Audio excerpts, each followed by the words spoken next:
Now, welcome back to session 28. In the last session, we talked about the Chinese ancient calendars and its impact on the Chinese daily life in ancient Chinese society. But that was not the only thing that actually deeply rooted, you know, from the Taoism and the cultural environment of Taoism. Here's another example that I briefly mentioned before about the Chinese herb medicine.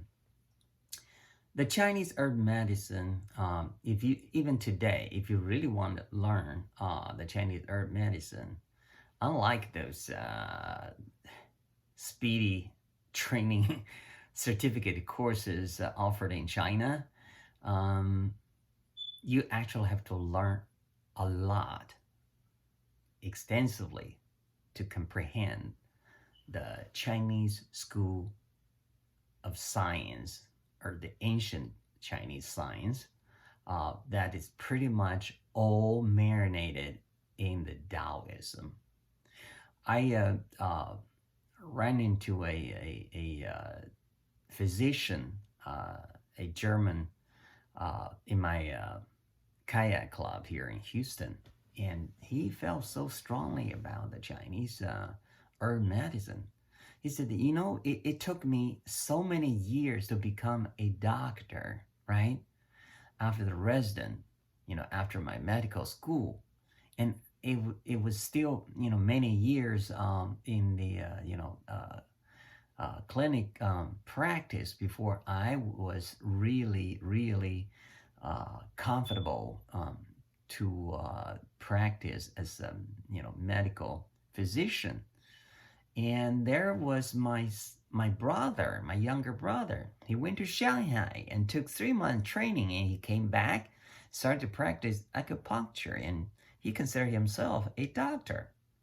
And then, based on that, he said, I really don't know anything about Chinese medicine, the herb medicine, but I really don't believe that anyone can just take 3 months training and go out and try to, save people's lives.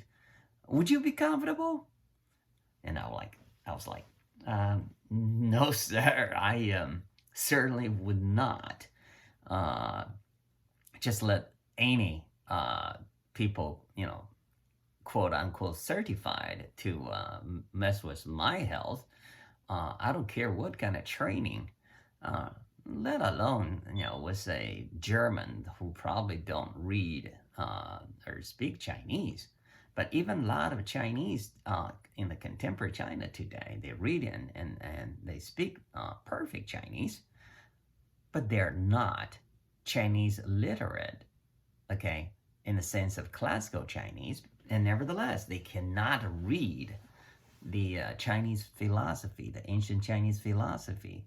And if they cannot, that pretty much just disqualify them to, from being a full-scale Chinese herb, medicine practitioner.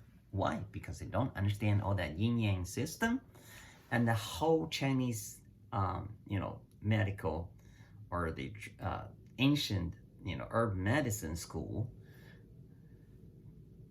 They have absolutely no similarity in concept with the modern and contemporary Western school of medicine.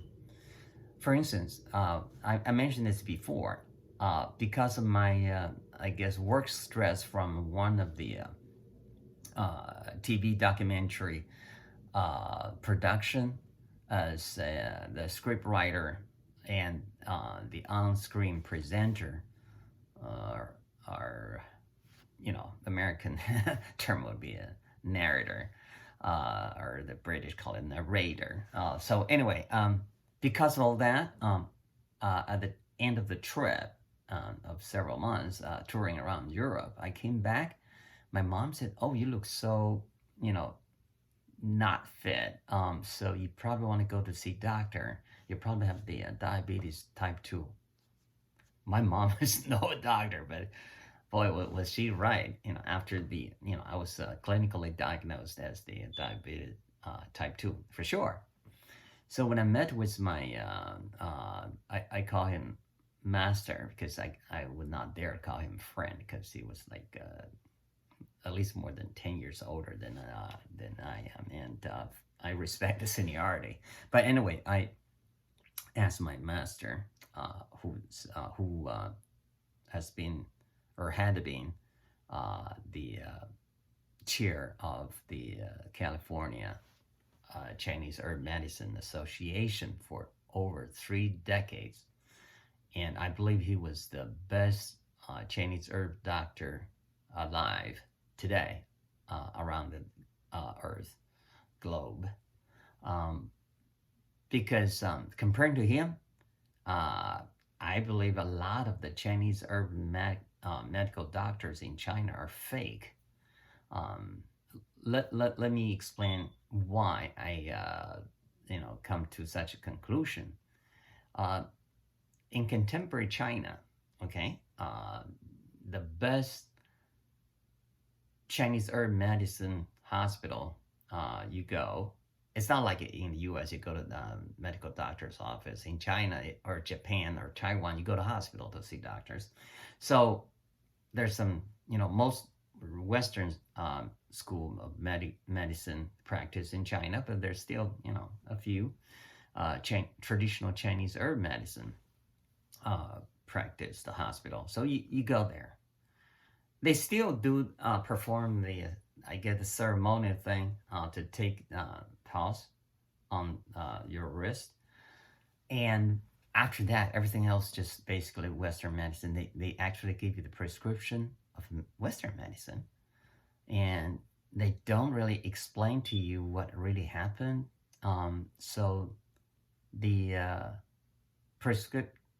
prescription, basically universally for all the patients, once diagnosed of the same quote unquote disease, and that's not the same really from a real Chinese herb medicine practice. So when I sat down before the desk of the master in San Francisco, he took my pulse and he asked me questions and he observed, my face. Because in the Chinese traditional herb medicine, you start by the 4, I guess, observations, before you give your diagnosis. So this 4 basically, 问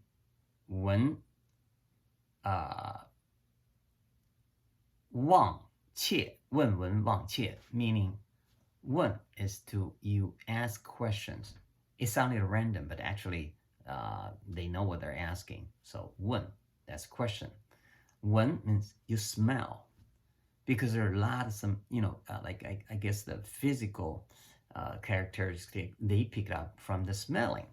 And of course they don't go that obvious. That's too rude, but they do smell or sniffing around, but without too obvious. And then so 问闻 what was that again?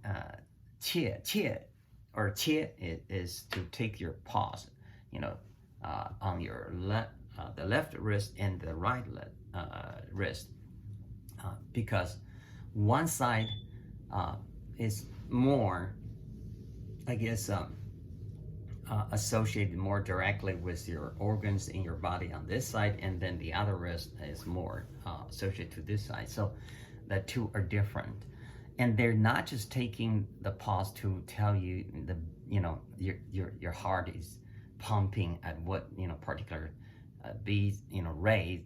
No, it's not that. By taking that pause, they could actually tell a lot, which I'll describe my experience a little later. So we already counted 3. So the smelling and the questioning and taking the pause. So and then the visual observation, 望, which is basically for Chinese, when you walk in, the first thing they notice, the Chinese medical doctor, is what they call the color of your face.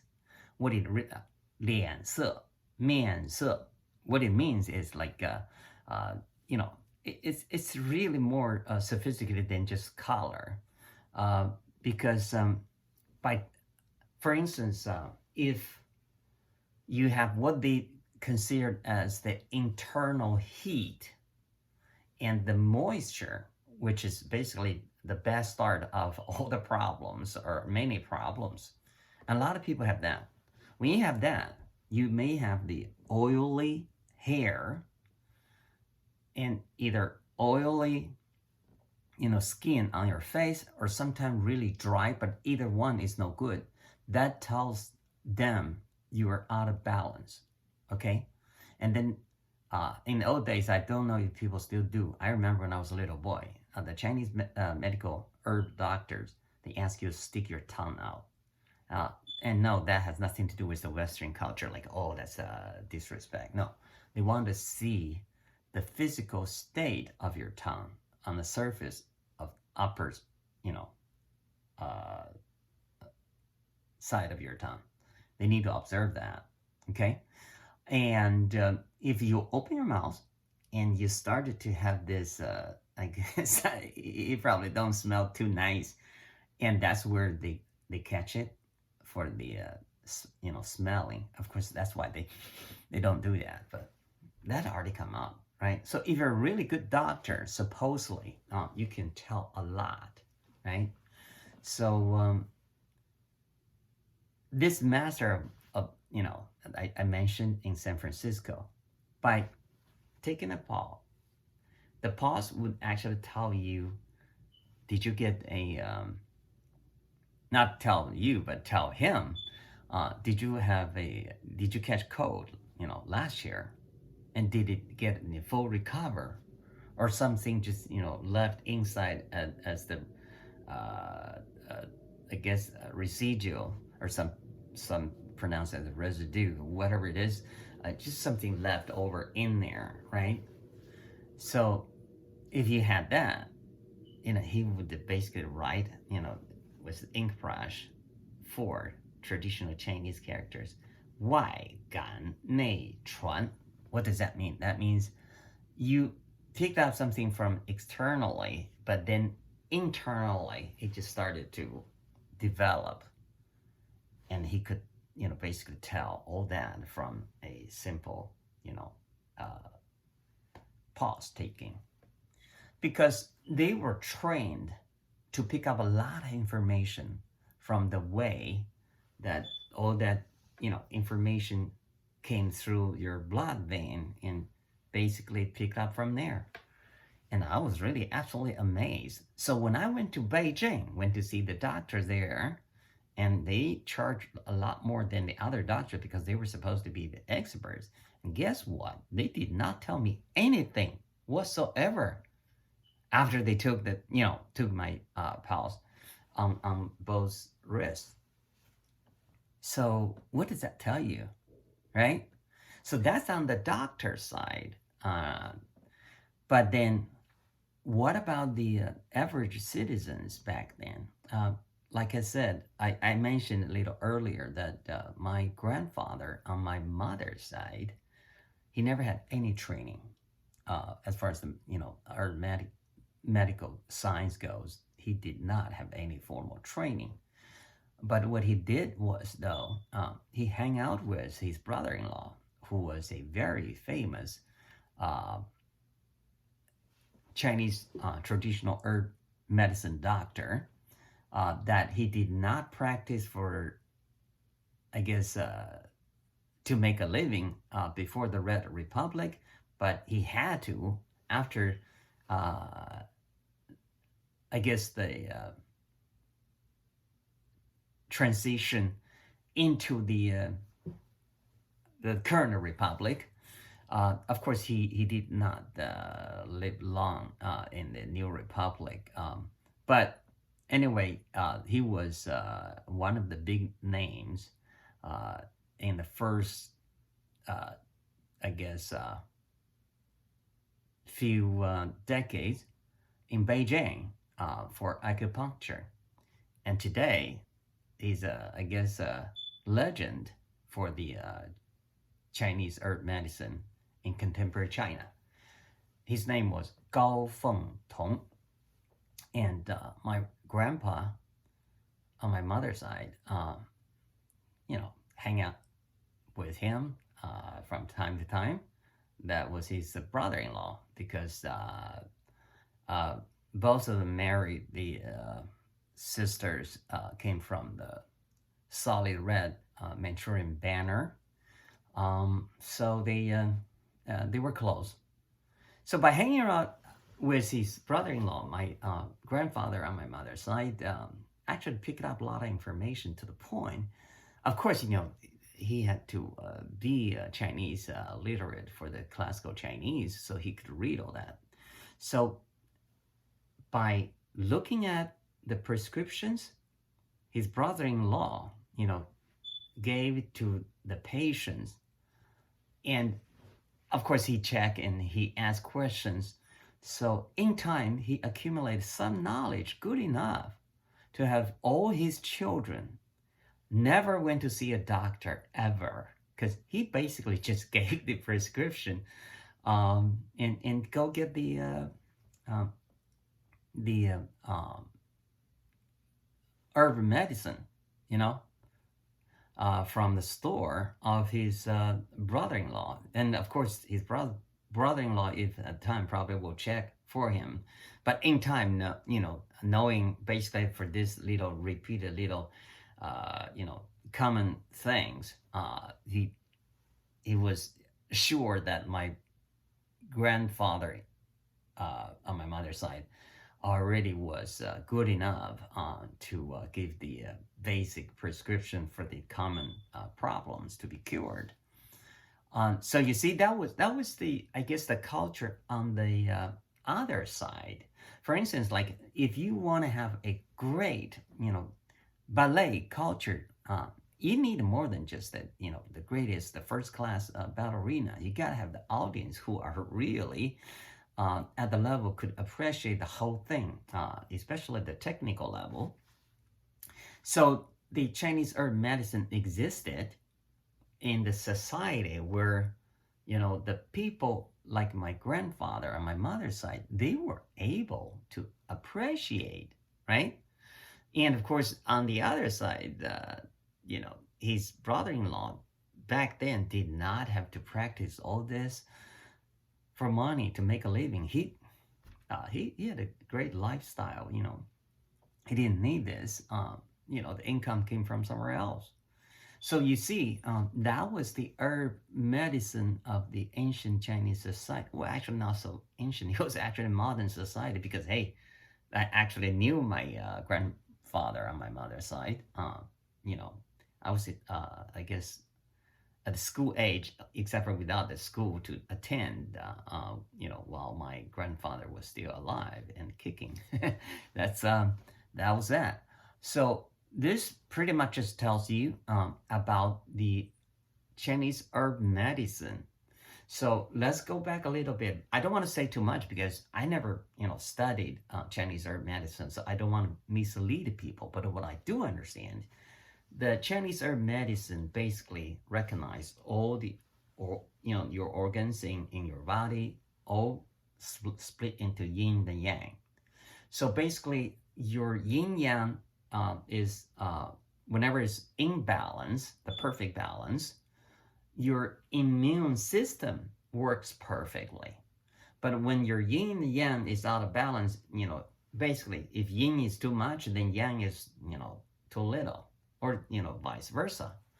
So basically, all this practice, the exercise to enable the circulation of your positive energy, qi, to let the qi, circulating in your body, it helps to maintain your positive energy in a regular circulation, so that you keep yourself away from the doctors, right? So once again, I mentioned it before, the best way to do this, and a lot of Chinese still practice that way, is you do twice a day. If you observe the time of fish, of course, I have a koi pound, so I could, every day I feed my kois. I know what's the time they're most, active, coming out to the surface of the water. If you watch the fish, the time they are most active, either, I guess, around the water surface, one is, between the time, the sun comes up and, very early morning, the sun is not too high up. That's the first time of the day. And then the other is before sundown. Okay, those were the time the fish really like to come up. I don't know if it's a coincidence or is actually the theory to actually explain the phenomena, but that in the Taoism teaching, basically twice a day, the yin and yang in the Mother Nature basically change the direction of flow. Okay, so the when the trees, they do their exit, I guess they give out whatever is from the tree leaves, and and then I don't know if that represent yin or yang, and then the other way around at the end of the day, every day. But in any case, the best time to practice, to exercise yourself for that, qi enabling or circulation enabling exercise, it could be tai chi or whatever, right? But that's the time when you see the fish most active. That's the time you should do that. And so, of course, if that you missed, well then you can always try to adjust your balance with the the herb cuisine, right?